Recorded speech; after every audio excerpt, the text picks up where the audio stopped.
नमस्कार मंडळी, मजेत ना? तर रोज रोज घरचं खाऊन वैतागलेली आमची चिल्लर पार्टी आज बोलली की आज आपण जायचंय खाऊ गल्लीकडे. आणि खाऊ गल्लीत येऊन बघतो तर काय, गरम गरम तव्याला थंड करायचं काम चाललंय आचार्य महाराजांचं. त्याच्यावर मस्तपैकी असा पांढरा शुभ्र पावडरचा मेकअप करून, त्याच्यावर मिरची मसाल्यांनी आणि बटाट्याच्या भाजीचा मेकअप करून आपला डोसा तयार होतोय. आणि कधी एकदा तो डोसा तयार होऊन तो आमच्याकडे येतोय की ती दुसरी कोणाची ऑर्डर आहे, या प्रश्न आम्हाला पडलेला आहे. कारण की जर आज इतकी गर्दी आहे, जणू इथे जत्रच भरली.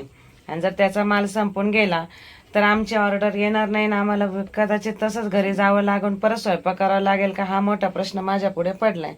आणि मी त्या गोष्टीवर विचार करत असतानाच आमची ऑर्डर आमच्या समोर आली. आणि आमच्या सगळ्यांच्या चेहऱ्यावर हा चला आली आता आपली ऑर्डर. आम्ही सगळे तुटून पडलो खाण्यासाठी.